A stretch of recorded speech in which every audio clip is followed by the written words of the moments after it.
جو گولیاں آپ پہ فائر ہوں گی وہ نہیں ہے. بربریت اور فیسزم کی ایک پوری رین آف ٹیرر پاکستان میں تھا. ڈرائیور لے کے آؤ تو وہ بچی کون یہ کر دے. بہت ہی ایک احساس کمتری کا شکار ہے ندیم انجم اور فیصل نصیر. گھٹنا یہاں لگایا ہے، سانس لو، غدار ہے.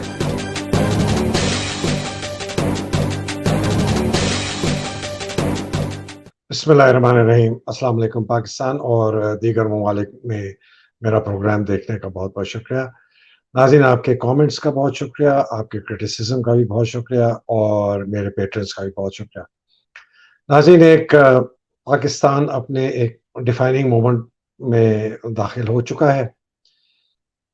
کل جب میں رات کو کر رہا ہوں تو میرے حساب سے آج رات ہے، کل صبح 12 مارچ کو پی ٹی آئی کی ریلی ہے اور ساتھ ساتھ سیکشن 144 بھی امپوز کر دیا گیا ہے اور عمران خان نے کہا ہے کہ ریلی جائے گی.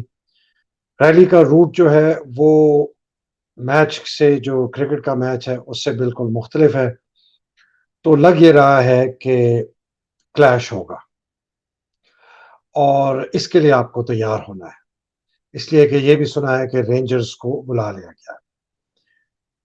دیکھیں، یہ میرا جو پیغام ہے آج، یہ ہماری یوتھ کے لیے ہے، ہمارے نوجوانوں کے لیے ہے. میری عمر کے جو لوگ ہیں، ہم نے پاکستان کو فیل کیا ہے. We have failed Pakistan.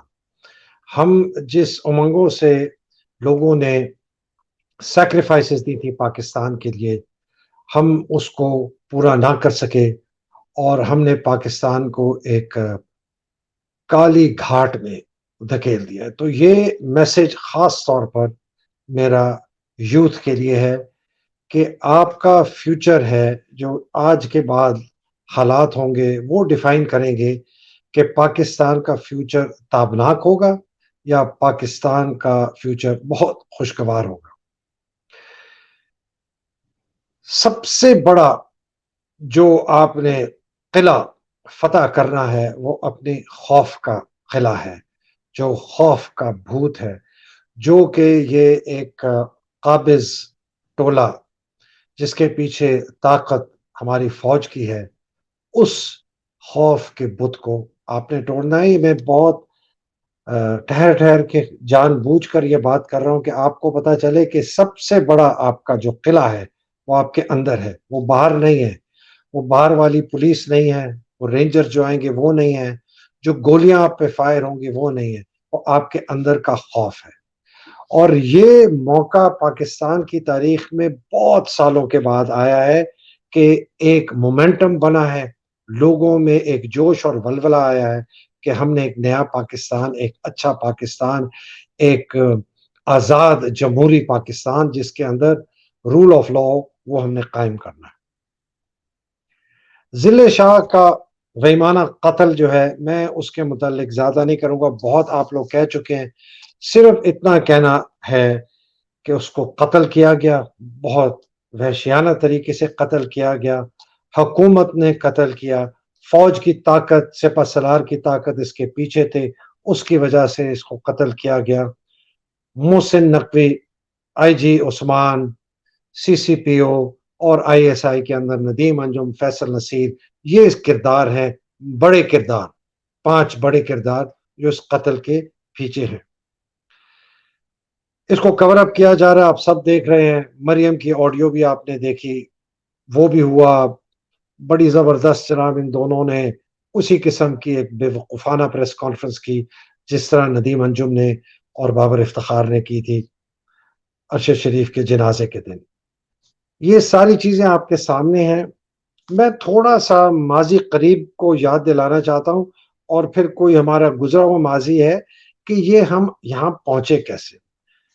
دیکھیں جی، اپریل میں باجوہ نے ایک غداری کر کے غیر ملک کے ساتھ، اندر کے ڈاکو لٹیروں کے ساتھ مل کے رجیم چینج آپریشن کیا. میں صرف وہ کہتا ہوں جو اس نے کہا جی میں نے عمران کو نکالا اس لیے کہ میرے نظر میں عمران پاکستان کے لیے خطرناک تھا، اور وغیرہ وغیرہ وغیرہ اور باتیں کی. اس کے ساتھ ساتھ انہوں نے ایک بڑی عجیب بات کی کہ میرے پاس بھی وہ بہت ویڈیوز ہیں میرے پاس بھی بڑی آڈیو ریکارڈنگز ہیں، میں نے خود آڈیو ریکارڈنگز اور ویڈیو ریکارڈنگز کی. یہ ہے ہمارا فوج کا سپہ سالار. اور اس کے بعد اس کی کرپشن، اس کے خاندان کی جو 12 ارب کی کرپشن ہے، اور اس کے بعد ارشد شریف کا قتل جو سب اس کے تھرو ہوا. اس کے تھرو ندیم انجم، ندیم انجم سے فیصل نصیر، فیصل نصیر سے کراچی کے آئی ایس آئی کے سیکٹر کمانڈر، اس سے وہ جو میمن گوٹ کا ایس ایچ او، اس نے کیس کیا، اور باقی وہ ساری آپ کو پیپر ٹریل پتہ ہے. اور اس کے اوپر فہیم رضا جو کہتا ہے وقار کو کہ یہ کیس اب میں ہینڈل کر رہا ہوں، آپ نے کوئی فیکٹ فائنڈنگ ٹیم کے ساتھ بات نہیں کرنی جب تک میں اجازت نہیں دیتا، فلانا فلانا. یہ سب چیزیں آپ کو یاد رکھنی چاہیے. یہ ہو کیا رہا تھا پاکستان کے اندر. اس کے بعد کیا ہوا؟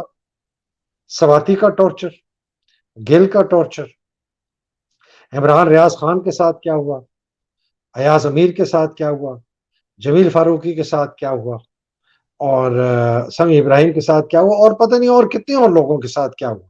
شہباز گل کے ڈرائیور کی بیوی اور بچی کے ساتھ کیا ہوا، جس طرح ان کو لے کے گیا کہ ڈرائیور لے کے آؤ تو وہ بچی کو ہم یہ کر دیں گے. یہ آپ کے سامنے ہوا، یہ باجوہ کے دور میں ہوا. اور ایک بربریت اور فیسزم کی ایک پوری رین آف ٹیرر پاکستان میں پھیلی. پھر باجوہ نے اپوائنٹ کیا کس کو؟ عاصم منیر کو. غیر آئینی، غیر قانونی، اور کوئی اس کے اندر کسی قسم کا جواب نہیں تھا. سارے جو ضابطے تھے ان کے خلاف کیا گیا. یہ بندہ 2 دن پہلے ریٹائر ہو چکا تھا، اس کا 3 ہفتے پہلے ریٹائرمنٹ آرڈر آنا تھا، نہیں آیا. اس آدمی نے اپنی رینک جو تھا لیفٹنٹ جنرل کا اس کو بھی مینوپولیٹ کیا. ستمبر 2022 میں اس کو ریٹائر ہونا چاہیے تھا، اس لیے کہ ستمبر 2018 میں یہ پروموٹ ہوا. اس نے دھوکہ دیا، جس کا نام اس کو دیا ہوا ہے سٹاف کالج کے اس کے اپنے کولیگز نے، جب یہ میجر تھا، دا ڈیسیور، دھوکہ دینے والا. اسی قسم کا اس نے دھوکہ دیا. بہت ہی میسنا ہے، دل میں بہت سخت بات رکھتا ہے، بہت ہی ایک احساس کمتری کا شکار ہے. اور حالانکہ ہونا نہیں چاہیے. اگر آپ کسی ایک ایسے ماحول سے آتے ہیں جو کہ شاید معاشی طور پر اتنا اچھا نہ ہو، یا آپ ایئر فورس کے اندر ایک ایئر مین تھے، ٹیکنیشین تھے، اس کی کوئی بات نہیں. اگر آپ میں احساس محرومی نہیں ہے اور آپ ایک اندر سے پکے آدمی ہیں تو اس کا کوئی فرق نہیں پڑتا. لیکن اس کو بہت احساس محرومی ہے. اور یہ آدمی اعجاز امجد کے بڑا مرہون منت تھا، جو اعجاز امجد باجوہ کا سسر تھا. اور یہ اس کا ماموں جس نے اس کو پالا ہے جب بچپن سے، وہ اعجاز امجد کا بہت دوست اور ان کے بہت کلوز تعلقات بنائے. اس کو باجوہ نے، اس میں کوئی شک نہیں ہونی چاہیے جو آفیشلی. لیکن اس کے اوپر، اس کے سر پہ جو ہاتھ رکھا ہے وہ مریم نے اور نواز شریف نے رکھا ہے، خاص طور پہ مریم نے. اور یہ مریم کو اپنے اپوائنٹمنٹ سے پہلے یہ مل کے بھی آیا تھا یو کے میں، اور اس کے بعد بھی یہ ملا ہے. پھر یہ گیا 6-7 دن کے لیے یو کے، کہہ کے گیا، لیکن ہمیں پتہ چلا ہے کہ یہ امریکہ بھی گیا اور یہ ٹیکسس بھی گیا. اور وہاں ایک پاکستانی جو امریکن ہے، جو کہ ان کی سیاست میں بہت قریب ہے، ان کی پاورز ٹو بی امریکہ کے، اس سے بھی جا کے یہ ملا. پتہ نہیں کیا بات چیت تھی، یہ میرے پاس خبر نہیں ہے. اس نے اعلانیہ کہا ہوا ہے کہ میں عمران کو ایلیمنیٹ کروں گا، ختم کروں گا، اور میں پیپلز پارٹی کو تباہ پی ٹی آئی کو تباہ کر دوں گا. اللہ کرے پیپلز پارٹی کو بھی تباہ کر دے، مسلم لیگ کو، اور میں پی ٹی آئی کو تباہ کر دوں گا. یہ اس نے علن اعلانیہ کہا. اس کے آپ دوست دیکھیں، محسن بیگ، بہت لوگوں کو پتہ ہے وہ کس قسم کا آدمی ہے، میں ریپیٹ نہیں کرتا. محسن نقوی جو کیئر ٹیکر چیف منسٹر ہے، وہ اس کا یار ہے، بہت قریب یار ہے، دوست ہے. ساتھ اس کو لے کے گیا سعودی عربیہ جب یہ گیا.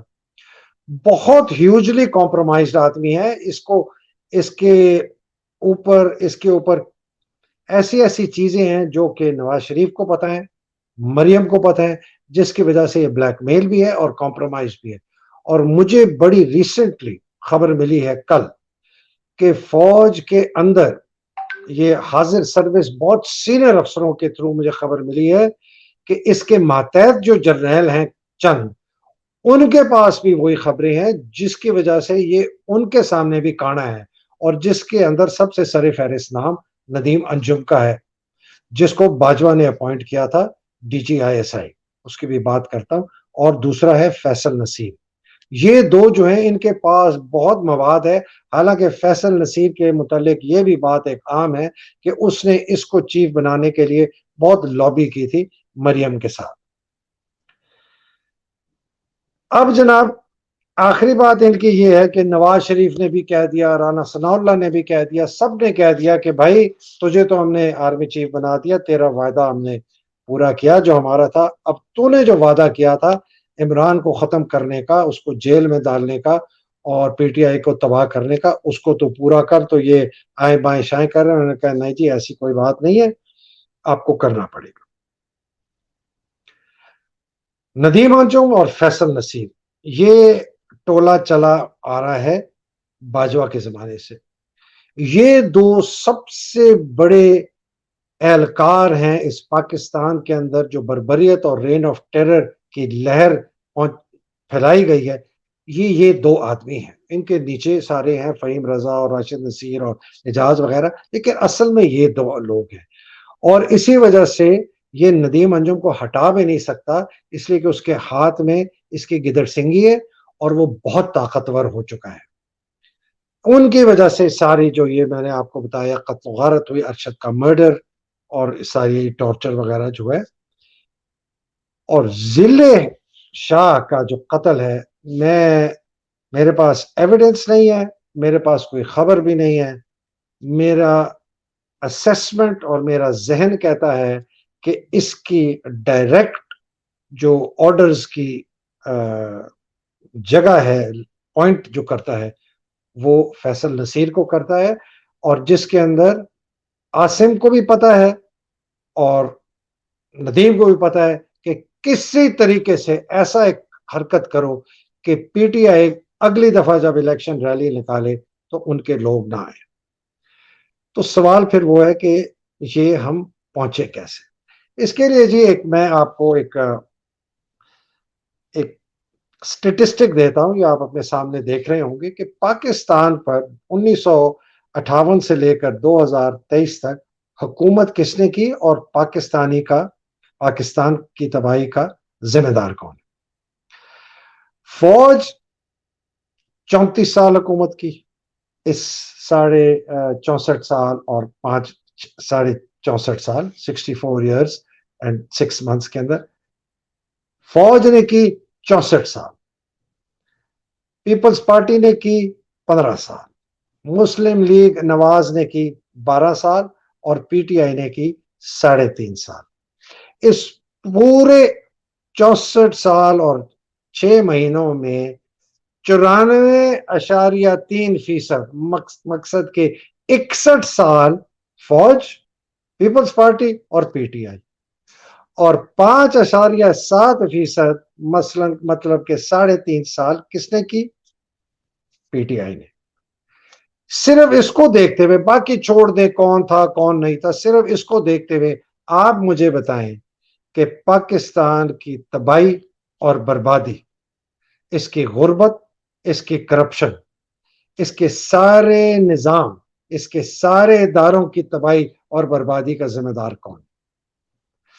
یہ 5% حکومت کرنے والی 3.5 سال والی پی ٹی آئی، یا 95% 61 سال کرنے والی فوج، پیپلز پارٹی یا مسلم لیگ؟ یہ فیصلہ، اور یہ صرف میں وفاق کی حکومت کی بات کروں، یہ میں بات ہی نہیں کر رہا جو پنجاب میں انہوں نے 30-35 سال حکومت کی اور 30-35 سال حکومت سندھ میں پیپلز پارٹی نے کی، وہ علیحدہ ہے۔ تو اس سے آپ اب یہ ہم کیسے پہنچے؟ یہ ایسے پہنچے، یہ ان وجہ سے پہنچے۔ اور کون ہیں یہ لوگ سارے جس کی وجہ سے یہ سارا ہوا؟ شروع کرتا ہوں 1958، ایوب خان 9 سال رہا، سب سے پہلا وار اس نے مارا، وہ بہت ہی کالا دن تھا اکتوبر میں، میرا خیال 28 اکتوبر کا دن تھا جب اس نے مارشل لاء ڈکلیئر کیا، پہلا یوسرپر تھا، اس کی وجہ سے ذوالفقار علی بھٹو پاور میں آیا، اس کی وجہ سے ایسٹ پاکستان ہم سے علیحدہ ہوا اور ملک ہمارا دو لخت ہوا۔ اس آدمی نے 58 سے لے کر 69 تک 11 سال حکومت کی اس نے، اور 11 سال، اور سوچیں کہ اس 11 سال میں اس نے بنگالیوں کے ساتھ کیا ظلم کیا ہوگا کہ وہ تنگ آ کے انہوں نے آخر میں کہا کہ جی بس، وہی بندوقیں جو ان کے ساتھیوں کے ساتھ تھی، جن کے ساتھ انہوں نے جنگیں لڑی تھی اپنے افسروں جوانوں کے ساتھ 1965 کی جنگ میں، وہی بندوقیں انہوں نے ان کی طرف فائر کی اور ان کو اڑا دیا۔ یا صاحب آئے جناب، یا صاحب نے تو ان کے زیادہ کہنے کی بات نہیں ہے، وہ تو جب صدر تھے تو ملک دو لخت ہوا۔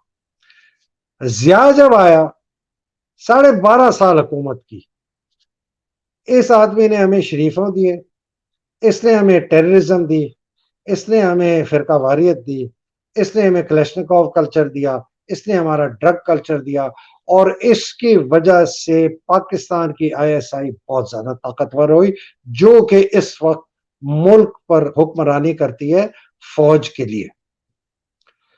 پھر آئے جی مشرف صاحب، میں بیچ کے نہیں بات کر رہا، میں بات کر رہا ہوں جن لوگوں کے 9 سال حکومت کی، کیا ملا ہمیں؟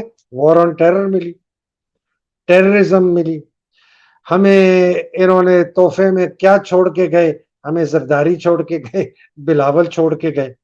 اور ان کے دور حکومت میں یہ جو پاکستان فوج کے اندر پلاٹوں کا انہوں نے نشہ چڑھایا ہے، میجر سے لے کے جرنیل تک، اس کا سہرا جل مشرف کو جاتا ہے، اور اس کی وجہ سے یہ فوج آج چوں بھی نہیں کرتی کہ یار اگر ہم کریں گے ہمارے یہ سارے پرکس پریویلیجز ختم ہو جائیں گے۔ ٹیررزم پھیل گئی، 80-90 ہزار ہمارے لوگ، اور ISI جو طاقتور ہو چکی تھی ضیاء کے زمانے میں، ان کے زمانے میں تو مطلب وہ ایک کہتے ہیں نا کہ ایک ملک کے اندر فوج، اور فوج کے اندر ISI، ایک ملک کے اندر ایک اور حکومت فوج کی، فوج کے اندر ایک اور حکومت وہ ISI کی۔ یہ ہوا جی ہمارے ساتھ۔ پھر آئے جی دو ہمارے جو آرمی چیف تھے جن کو ایکسٹینشن ملی تھی، کیانی اور باجوہ۔ ان لوگوں نے، کیانی صاحب کی وجہ سے بہت تقویت ملی زرداری کو، اور باجوہ کا تو خیر آپ بھول ہی جائیں کہ اس آدمی نے کتنی بڑی غداری کی پاکستان سے ان ڈاکو لٹیروں کو لے کے۔ اب آپ یہ دیکھیں، سارے ان فوجی ڈکٹیٹرز کی وجہ سے یہ ڈاکو لٹیرے ہمارے پاس آئے، سارے انہی کی وجہ سے۔ سب جو بھی آپ کے اوپر حاکم رہے ہیں سویلین پولیٹیشین، وہ ان کی وجہ سے آئے۔ عمران کا یہ کہتے ہیں کہ جی فوج لے کے آئی، یہ بالکل جھوٹ ہے، یہ فریب ہے، یہ فراڈ ہے۔ عمران اپنے بلبوتے اپنی طاقت سے آیا، انہوں نے اس کی 27 سیٹیں اس کو ہروائیں کہ یہ پوری میجورٹی نہ لے سکتا، ورنہ عمران کے پاس اس وقت میجورٹی۔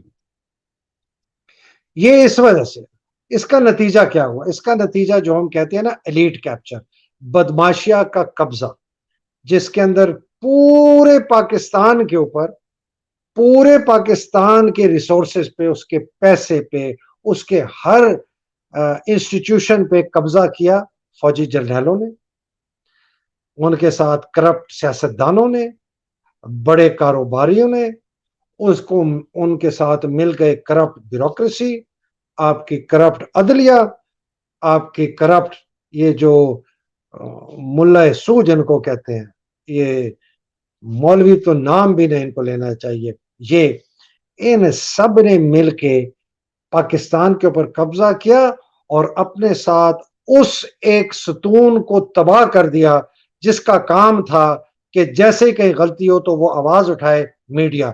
انہوں نے سارے میڈیا کو خرید لیا، تباہ و برباد کر دیا، اور پاکستان کے اوپر ایک اژدہے کی طرح، ایک بچھو کی طرح، ایک سانپ کی طرح انہوں نے پاکستان کو پکڑ لیا اور اس کا خون چوسنا شروع کر دیا، اور یہ 1958 سے لے کر آج تک وہ یہی کر رہے ہیں۔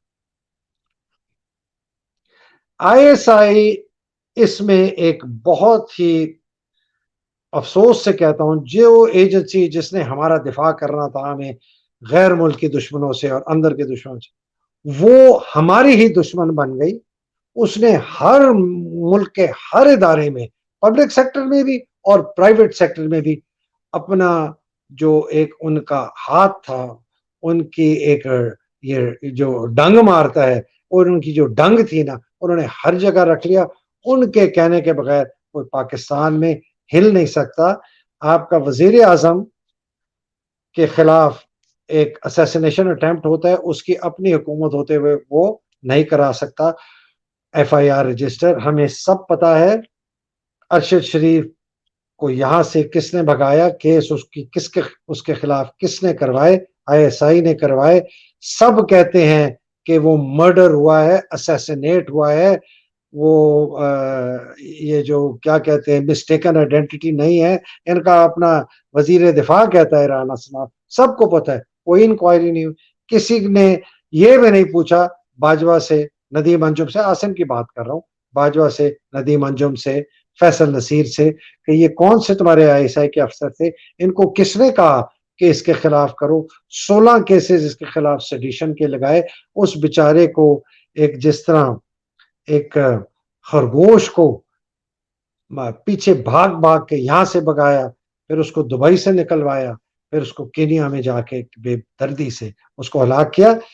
اس کی شہادت، اس کا قتل، ذل شاہ کی شہادت اور اس کا قتل جو ہے یہ ضائع نہیں ہوگا. یہ آپ میری بات یاد رکھیں، یوتھ میری آپ بات یاد رکھیں.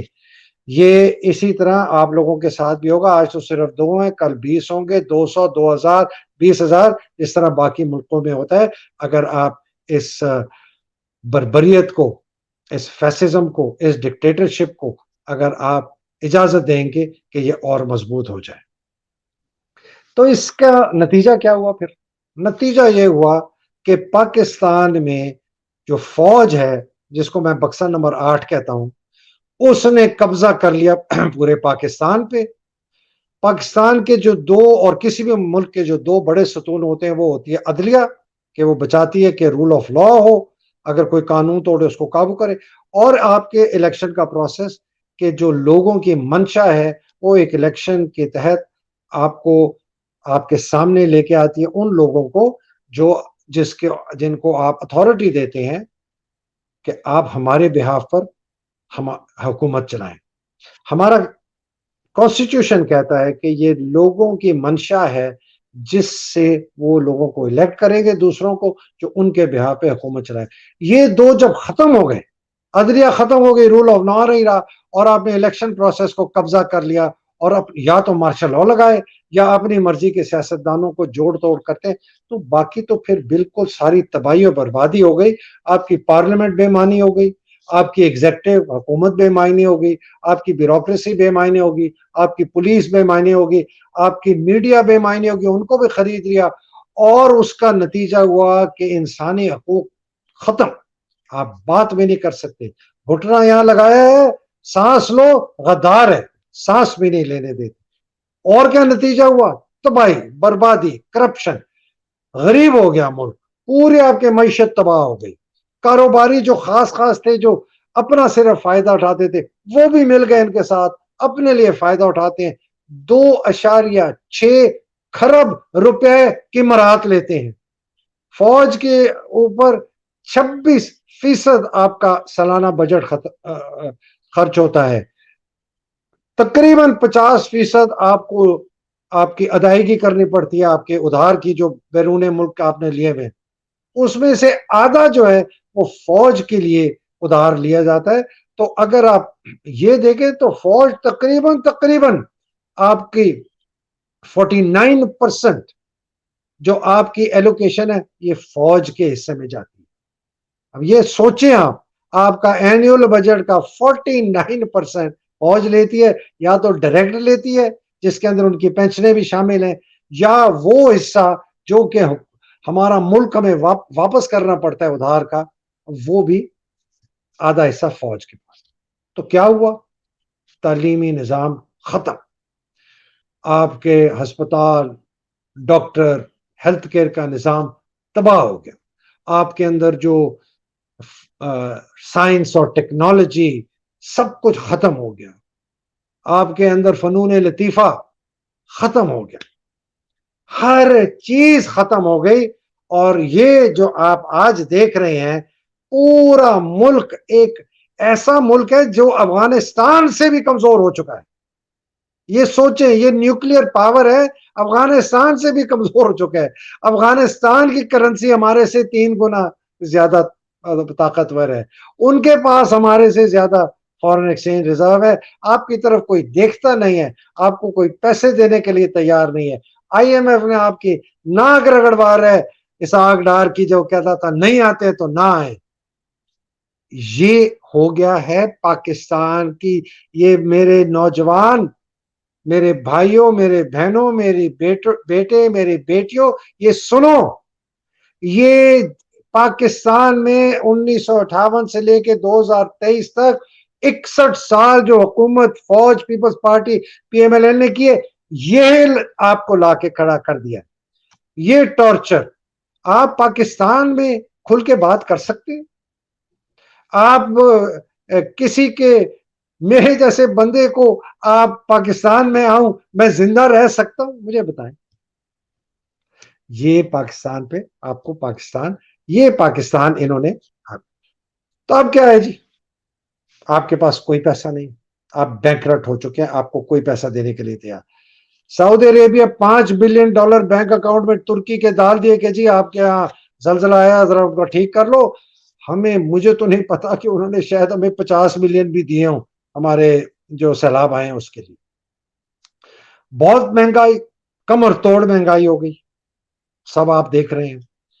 کاروبار بند ہو رہے ہیں، فیکٹریاں بند ہو رہی ہیں. ہونڈا کا پلانٹ کمپلیٹلی بند ہو گیا ہے، بیکاز نہ وہ امپورٹ کر سکتے ہیں، جب پارٹ نہیں آئیں گے تو وہ بنا نہیں سکتے. ہماری وہ فیکٹریاں جو ایکسپورٹ کرتی تھی ان کے پاس را مٹیریل نہیں آ رہا، خام چیزیں نہیں آ رہی، اور ان کا اکوپمنٹ نہیں آ رہا، وہ نہیں بنا سکتی.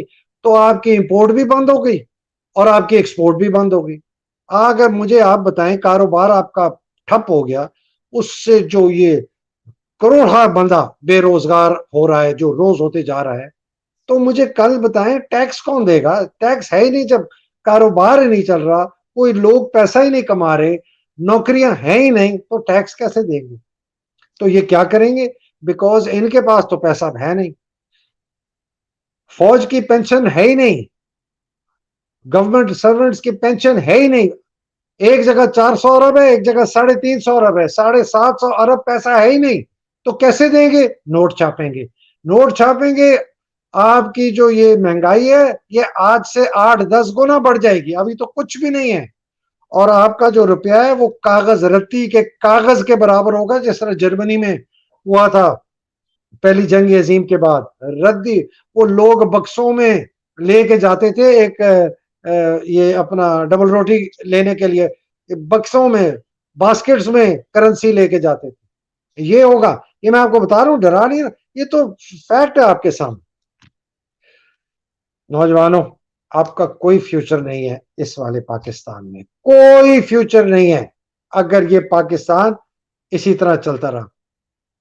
انہوں نے، یہ جو فوجیوں نے، ایک عجیب لفنگے قسم کے لچے لفنگے لوگوں کو آگے سوشل میڈیا پہ چھوڑ دیا کہ نہیں نہیں ان کی باتوں میں مت آؤ، سیاستدانوں کی، او بھائی تم اپنے کاروبار میں لگو، تم پیسہ کماؤ. کون سا پیسہ؟ کون سا کاروبار؟ جب کچھ ہوگا ہی نہیں، خاک کماؤ گے. تمہیں کچھ نہیں ملنے لگا. یہ مت ایسا ہے، یہ ایک بہت ہی آسان ہے. او مت کرو، ان کی باتوں میں مت آؤ، جاؤ جاؤ اپنے گھر جاؤ، چپ کر کے اپنا کام کرو، پیسہ کماؤ.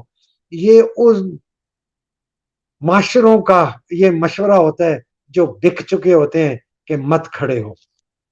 دیکھیں جی، چاہے آپ فوج میں ہیں، میں جوانوں کی بات کر رہا ہوں، نوجوان جو ہمارے فوجی افسر جے سی او این سی او ہیں یا جوان ہیں، چاہے فوج میں ہیں، چاہے پولیس میں ہیں، چاہے بیوروکریسی میں ہیں، چاہے آپ اسکولوں میں ہیں، یونیورسٹیوں میں ہیں، چاہے آپ پرائیویٹ نوکریاں کر رہے ہیں، چاہے آپ اپنے کام کر رہے ہیں، چاہے آپ فری لانسر ہیں، فائیور ہیں، جو کچھ ہیں، جو مرضی آپ ہیں، جس جگہ پر آپ ہیں، یہ میں آپ کو بتا دوں کہ آپ کا کوئی فیوچر نہیں ہے اس پاکستان میں اگر یہی فوج اسی طریقے سے، یہی کرپٹ سیاستدان، یہی کرپٹ بڑی بدماشیہ بزنس مین، اسی قسم کی کرپٹ اور ظالم پولیس بیوروکریسی، اسی طرح قسم کی بکے ہوئی عدلیہ آگے رہے گی.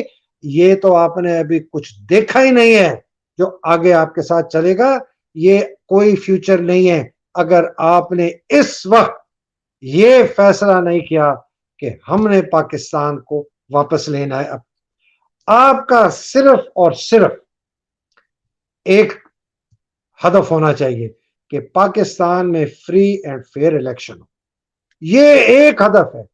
اس کو حاصل کرنے کے لیے یا تو یہ قانونی اور آئینی طریقہ استعمال کرنے دیں، اور اگر آپ کو یہ نہیں کرنے دیں گے تو آپ کے پاس کوئی آپشن نہیں ہے کہ آپ خوف کا بت توڑیں اور اپنے زور بازو سے یہ حق چھینیں جو آئین آپ کو یہ حق دیتا ہے کہ ہر پاکستانی شہری کو یہ حق ہے کہ وہ اپنی منشا، اپنی مرضی سے اس حکومت کو الیکٹ کرے گا جس کو وہ چاہتا ہے. یہ آئین آپ کو کہتا ہے، یہ آئین شروع ہونے سے پہلے آپ کو یہ کہتا ہے.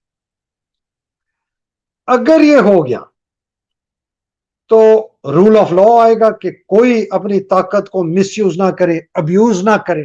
سب سے پہلی بات، آپ کے ادارے کمزور سے طاقتور ہو جائیں گے، آپ کی پولیس بہتر ہوگی، آپ کے پارلیمان میں اچھے لوگ ہوں گے، آئیں گے، بتدریج آتے جائیں گے. آپ کے جتنے عدلیہ کے اندر ریفارمز آئیں گے وہ ٹھیک ہوگی. آپ کی فوج کے اندر ریفارم آئیں گے، یہ بکے ہوئے کرائے کے گریلے نہیں رہیں گے، یہ ایک نیشنل آرمی ہوگی. ہر خاص و عام کے لیے مساوات ہوگی مواقعوں کی، چاہے آپ کی تعلیم کی، چاہے آپ کے ہسپتالوں کی، چاہے آپ کو کاروبار لگانے کی، چاہے آپ کو بینکوں سے قرضے لینے کی. آپ کی اپنی زندگی، آپ کے خاندان کی زندگی، آپ کی پراپرٹی، آپ کی لائف، سب کا تحفظ ہوگا. یہ چیز تب بھی آئے گی جب ایک فیئر اینڈ فری الیکشن ہوگا. یہ ویسے یہ لوگ نہیں دینے لگے. اگر انہوں نے دینا ہوتا تو اس وقت تک دے چکے ہوتے اور ہم ان حالات میں نہ بیٹھے ہوتے. اس موقع کو نہ جانے دیں پلیز یوتھ، اس موقع کو نہ جانے دیں اور کسی معجزے کا انتظار نہ کریں. اور میں آپ کو یہ بھی بتا دوں، خدا نہ خواستہ اگر یہ عمران کو کچھ ایسا نقصان پہنچاتے ہیں، آپ نے نہیں ہارنا، آپ نے نہیں ہمت ہارنی، آپ نے نہیں چپ کر کے گھر میں بیٹھنا. آپ نے جد و جہد جاری رکھنی ہے اور اپنے حق کو آپ نے زور بازو سے چھیننا ہے. اگر نہیں کریں گے تو بس آپ پھر تا حیات آپ کی اولاد اسی طرح غلامی میں پستے رہیں گے، غربت میں پستے رہیں گے، ایکسپلائٹ ہوتے رہیں گے. آخر میں بات کرنا چاہتا ہوں اپنے فوجی افسروں سے، جے سی او سے، این سی او سے، جوانوں سے، پولیس کے افسروں اور ان کے جو جوان ہیں اور باقی جو ان کے رینکس ہیں، بیوروکریٹس، عدلیہ. کوئی بھی آپ کو غیر قانونی آرڈر دیتا ہے پلیز اس کو لکھیں اپنی ڈائری میں، کس نے دیا، کب دیا، کیوں دیا، کس وقت دیا، کہاں دیا، کیسے دیا. میں نے اس پہ تعمیل کی، نہیں کی، اگر نہیں کی تو میں کیسے بچا، اگر تعمیل کی تو یہ ہوا. یہ پلیز لکھیں. یہ بہت امپورٹنٹ دستاویز ہے اور وہ وقت بہت قریب آ رہا ہے جب یہ آپ کی ساری دستاویز آپ کو بتانے کی کسی کو ضرورت نہیں ہے، یہ کام آئے گی. یہ میں آپ کو بتاؤں، ان میں سے جو بڑے بڑے ہیں جو بھاگ سکتے ہیں وہ بھاگ جائیں گے. خیبر سے لے کر کراچی تک وعدہ معاف گواہ بنیں گے. اور اگر آپ بھی بننا چاہتے ہیں بچیں، اپنی جان بچائیں. لیکن جن لوگوں نے پاکستان کے ساتھ یہ کیا، جو اپنی ماں کے ساتھ میں جو کہتا ہوں جنہوں نے اس طرح بیچا ہے، ان کو معاف ہم نہیں کر سکتے. جنہوں نے کسٹوڈیل ٹارچر کیا ہے، جنہوں نے مرڈر کیا ہے، قتل کیا ہے، ان کو معاف نہیں کر سکتے. جنہوں نے بربریت پھیلائی ہے، ان کو معاف نہیں کر سکتے. یہ ہے پاکستان کا فیوچر، یہ ہے پاکستان کا فیوچر کہ ایک آزاد جمہوری پاکستان جو رول آف لا کے انڈر ہوگا تو سب ٹھیک ہوگا. ٹائم بہت لگے گا، آسانی سے نہیں ہوگا. اوور نائٹ نہیں ہوگا, بہت کٹن راستہ ہے, لیکن نوجوانوں آپ نے خوف کا بت توڑنا ہے. اب تک کے لیے اجازت دیجیے. اللہ سبحانہ تعالیٰ آپ سب کو اپنے حفظ و امان میں رکھے. پاکستان میں حقیقی آزادی کی جنگ لڑنے والوں کو اپنے حفظ و امان میں رکھے. ہمارے نوجوانوں کو اور باقی پاکستانی جو حقیقی آزادی کی جنگ لڑ رہے ہیں ان کا خوف کا بت جو ہے اس کو ختم کریں. پاکستان زندہ باد, پاکستان پائندہ باد. اگلی نشست میں انشاءاللہ ملاقات ہوگی. الہی آمین. السلام علیکم. خدا حافظ.